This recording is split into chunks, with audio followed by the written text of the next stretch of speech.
Bon, bien écoutez, avant de débuter, puisque c'est la dernière, prenez 30, pas 30 secondes, 10 secondes simplement pour vous lever, s'il vous plaît. Levez-vous pour vous étirer. Ça fait longtemps, Le temps de préparer le petit numéro. Merci à vous. Tirez-vous un peu. Question de se détendre. Allez, on reprend, tout doucement. Merci, on peut se rasseoir. Alors, comme ça me permet de placer les chaises. Merci d'être là pour cette dernière représentation. Ce matin, j'ai présenté le choc des générations, également cet après-midi, avec des chaises. Alors, je voulais les ramener, même s'il n'y en aura que 3 ce coup-ci, pour faire un petit clin d'œil entre les Y, la génération X et les baby-boomers, parce que bien vivre au travail, il faut tenir compte aussi de cette réalité. Vous avez cette réalité-là dans vos organisations. Il y a des baby-boomers qui sont là, hein, plus ou moins entre les 50 et les 68 ans. On retrouve aussi cette génération X qui se questionne beaucoup sur le bien-vivre au travail, entre les 33, 48, 50 ans. Et la fameuse génération Y, on leur donne un petit tabouret un peu plus haut, qu'ils ont plus ou moins entre 18 et 33 ans. Alors évidemment, la question se pose, tout comme vous avez entendu tantôt sur la motivation, le leadership. Être un leader avec les Y, en partie, est bien différent que de l'être avec les baby-boomers ainsi que la génération X. C'est complexe. Hein? C'est ma 26e année en conférence. Ça a débuté pour moi au milieu des années 80. Puis quand je me questionnais dans le travail, lorsqu'on m'invitait au début, on questionnait l'ergonomie du travail. Et c'était la tendance à l'époque. On questionnait le confort. Est-ce qu'on était bien assis? Est-ce que le costume était convenable? Les lunettes bien ajustées? La luminosité, la ventilation? Et on disait, enfin, j'ai un climat de travail qui correspond. Les années passent et on se rend bien compte que la réalité est en train de changer et elle nous rattrape un peu. Certains gestionnaires, managers, le style n'a pas suivi. On l'a entendu également pendant la journée. Vous avez assisté, vous l'avez entendu également hier pour ceux qui y étaient. Pas facile d'adapter votre style de management avec les réalités qui bougent très rapidement.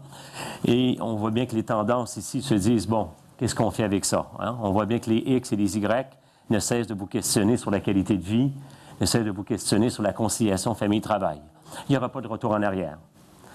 Un volet, dès le départ, pour bien mesurer l'impact du bien-vivre au travail, donnez du sens, s'il vous plaît. Donnez du sens entre le lien rationnel et le lien émotionnel. Il faut que les deux soient intimes, beaucoup plus rapprochés maintenant.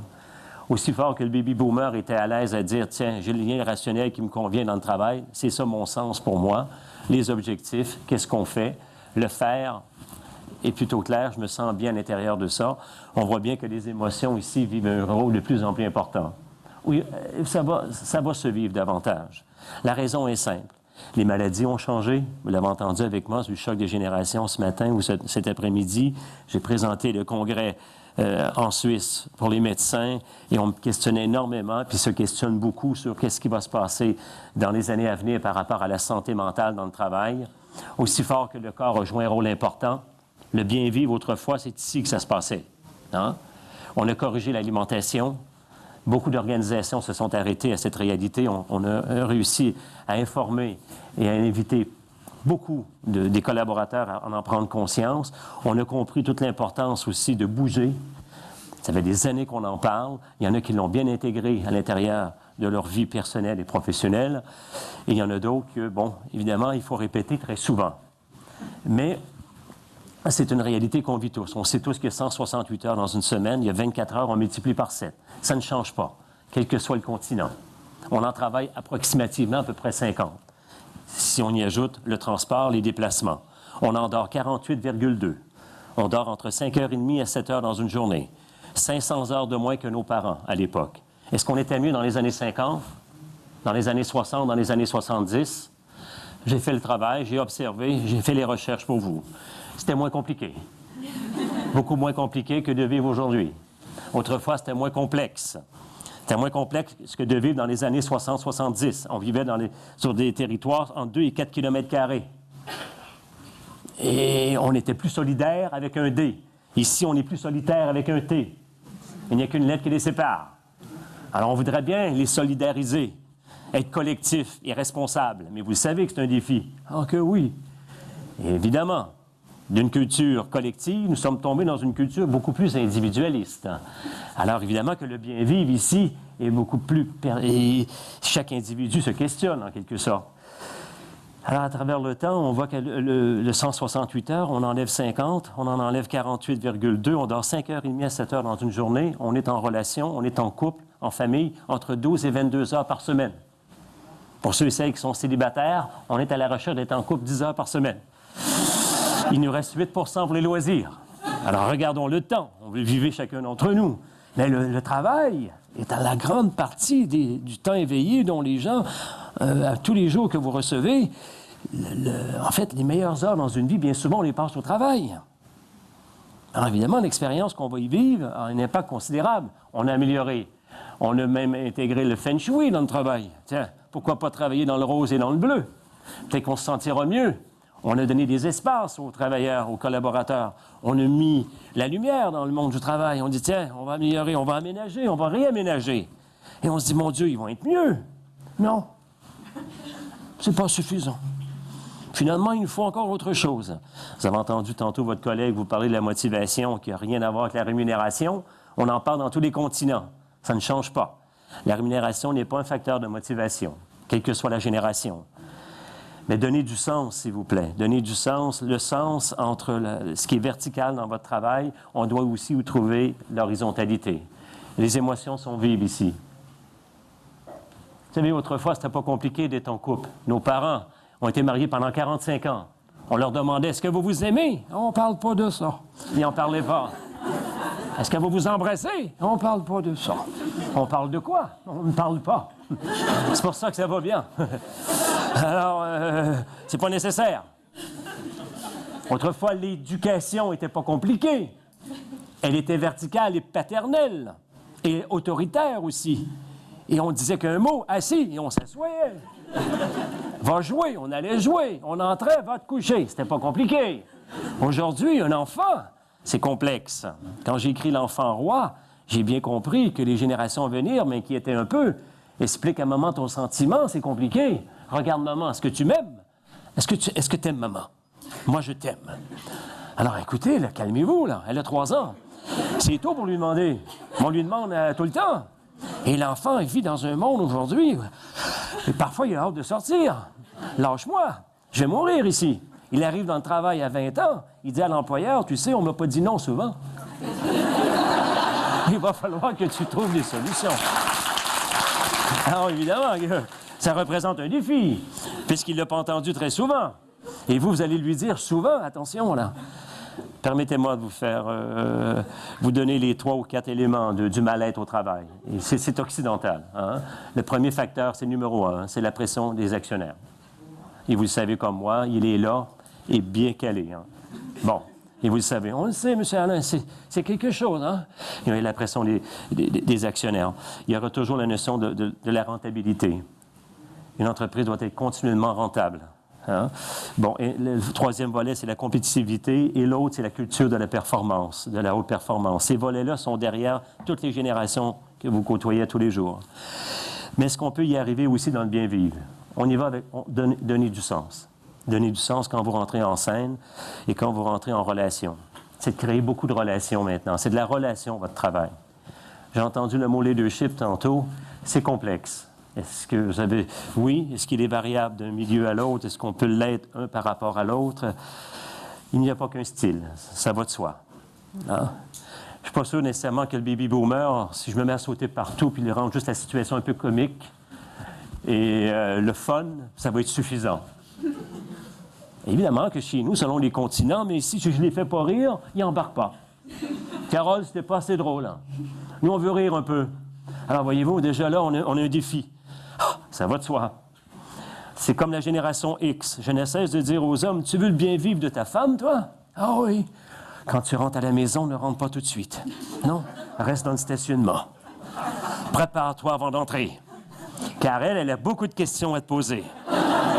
Ah oui, beaucoup. Alors je dis aux hommes, n'entrez pas. Les 35, les 45, les 55, restez là.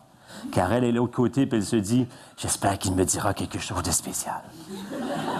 Sinon, ça ne fera pas grand-chose de différent dans ma vie. Même chose dans le travail. C'est beau. Le bien-vivre au travail, ici, c'était long. Ils ont été travailleurs du corps. Ils ont forcé. Ils ont poussé. C'était long avant de leur dire merci, ici. Et on les voyait parfois qu'une fois par année. Terminé. Il n'y a pas une génération maintenant, des Y qui vont vous dire « Vous ne nous rassemblez pas très souvent. On aimerait vous entendre. N'oubliez pas, on est important. » Ils vous font des rappels. Alors, donner du sens. Développer les collaborateurs aussi. Un deuxième levier dans le bien-vivre, développer les collaborateurs avec les formes que ça peut prendre. De plus en plus, chez nous, je suis obligé de dire aux entreprises, j'aimerais bien faire cette entreprise, mais s'il vous plaît, emmenez-moi les conjointes en soirée. Hein? Oui, car la conciliation famille-travail est un incontournable. Il faut de plus en plus trouver des solutions à cette réalité. Il était longtemps qu'il fallait corriger le travail pour amener le bien-vivre. Mais on se rend compte de plus en plus que la vie des gens est beaucoup plus complexe. Notre vie personnelle a beaucoup changé. Et nos attentes aussi ont changé également. Alors, développer les collaborateurs, est-ce qu'il s'agit de trouver, que ce soit des thématiques qui portent sur la conciliation famille-travail, que ce soit celui qui vous arrive, qui a du talent. Mais du talent, est-ce qu'il faut attendre 10 ans pour savoir s'il y en a? Il y a beaucoup des Y qui vont entrer chez vous demain et qui vont vous dire « Est-ce que je peux remplacer le président, moi? » Pourquoi? Je pourrais peut-être faire ce congrès, moi, au Maroc. Je crois avoir le talent. Mais le baby boomer qui lui répond « Mais calme-toi, ça m'a pris 10 ans, moi, avant d'avoir cette chance. » Pour le baby boomer, peut-être, ça prenait 15 ans avant d'avoir cette chance. Mais l'Y n'attendra pas 15 ans. Oui? Est-ce qu'on peut ajuster ça plus tôt, plus rapidement? Oui? Les équipes, le troisième levier aussi dans le bien-vivre au travail. Est-ce qu'il y a un projet collectif? Y a-t-il quelque chose de collectif dans votre unité, quelle que soit la forme? Il faut absolument que ces générations-là soient beaucoup plus connectées. Il faut bien comprendre que le baby boomer de 55 ans chez vous, ou de 52 ans, ou de 58 ans, a une force. Est-ce qu'il jouera un rôle tantôt de mentorat d'un côté? Est-ce qu'il peut accueillir davantage les nouveaux jeunes qui nous arrivent pour leur donner un peu plus de confiance? C'est intéressant. Le bien-vivre au travail n'est pas une responsabilité juste du manager ou de la haute direction. Ils ont un rôle à jouer eux aussi. Pas toujours passif, en quelque sorte. Ils ont un rôle également où ils peuvent contribuer, en quelque sorte. Alors, développer une équipe ici. Il y a beaucoup de groupes et d'organisations de travail en ce moment que ce sont plutôt un groupe d'individus. On n'a pas une équipe. Et ça risque d'être un peu plus complexe. Hein? Donc, il faut trouver une façon. Voilà la façon qu'aiment s'asseoir les générations. Beaucoup plus près. Ils doivent se regarder. Un Y, pour bien vivre au travail, il veut être convaincu, j'ai 24 ans, mais j'ai une idée, puis je peux apporter quelque chose à ces gens-là. Non? Alors, ça risque d'être très compliqué. Alors, il se retire tout doucement. J'ai fait mention ce matin, cet après-midi, des maladies. Comprenez bien que les déplacements se font de façon importante actuellement. Aussi fort, on était malade d'ici autrefois. À tel point que beaucoup de sociétés que je rencontre, je me rappelle encore au début de ma carrière, on me disait « Monsieur Alain, quand on vous regarde, vous n'êtes pas gros, hein? Mangez-vous! » Il est important d'être gros une époque. Aujourd'hui, on juge beaucoup du corps que nous avons. Ça a beaucoup changé. Les maladies des générations ici seront ici en montant. La santé mentale sera un enjeu important. Quand vous arrivez, chacun d'entre vous, dans vos milieux de travail, n'entrez pas tout de suite quand vous arrivez le matin. Restez dans le stationnement. Préparez-vous pour rentrer. Demandez-vous comment vous êtes prêts. Le bien vivre au travail, ce n'est pas d'investir davantage puis de réaménager les bureaux. Puis d'agrandir des espaces, puis mettre des plantes, etc. Ou d'avoir un gym, si vous voulez. Hein? Absolument pas. C'est une attitude. Beaucoup plus, ça relève d'une attitude. Et c'est gratuit. Si vous avez l'humeur à la fête, si vous avez l'œil qui porte vers l'œil, si vous regardez quelqu'un 3 secondes dans l'œil, déjà là, vous créez une belle émotion. Les générations ici, ils vivent 100 km, 200 km à l'heure. Très complexe. Alors, essayons de donner un peu de douceur. Hein? Donc, on crée une équipe, on donne du sens, on développe nos collaborateurs, on essaie de créer une équipe. Rencontrez vos gens plus souvent maintenant, s'il vous plaît. Et moins longtemps, mais plus souvent, pour les rassembler. Car le mal-être au travail, les conditions qu'on a données tantôt sont les mêmes pour chacun d'entre vous. Et ça ne change pas. Et des organisations que je fais, je me dis, mon Dieu, combien de temps encore vous allez être gestionnaire, vous? Mais pourquoi vous me dites ça, M. Alain? Vous ne souriez pas beaucoup. Encore, dans un auditoire récemment, il y a une dame qui me regardait comme ceci. C'est compliqué. Au bout de 20 minutes, je dis aux gens, prenez une pause. Mais j'ai dit, vous restez assise. Je dis, madame, c'est compliqué. Hein? Vous avez fait beaucoup de formations dans votre vie? Beaucoup. Je suis inquiet. Elle m'a dit, pourquoi? Vous ne souriez pas beaucoup. Rappelez-vous de la communication. En 2013, elle a beaucoup changé. Il y aura toujours la valeur de 8 à 20 pour les mots. Ça n'a pas changé. Il y aura toujours la valeur de 38 pour la tonalité, aussi bien en Amérique que chez vous. Mais ce qui a changé, c'est le 55 %. Il est attribuable seulement à votre visage. Et il y a des gens, parfois, tu les regardes, mon Dieu, que tu as l'air fatigué, toi. Rentre pas tout de suite. Prépare-toi! Alors, soyez généreux à ce niveau-là. Serrez des mains plus comme vous n'en avez jamais fait. Car cette fragilité-là s'est installée maintenant. Ça bouge tellement vite dans les entreprises, on fusionne et on crée des acquisitions, ça bouge vite. Et l'employé se dit, je suis essoufflé. Et un autre élément, vous devez vous rappeler, c'est que maintenant, les générations ne savent plus trop à quoi ça sert le travail. Et ça a beaucoup changé. On ne sait pas trop à quoi ça sert, car on est derrière un appareil. On y va, là. Ça va où, tout ça? C'est rien. Ici, à une époque, les baby-boomers et la première génération, ils savaient à quoi ça servait. On voyait le début, on voyait la fin. On ne voit pas trop à quoi ça sert. Alors, il faut les réconforter un peu plus davantage. S'il vous plaît, les questions. Merci beaucoup.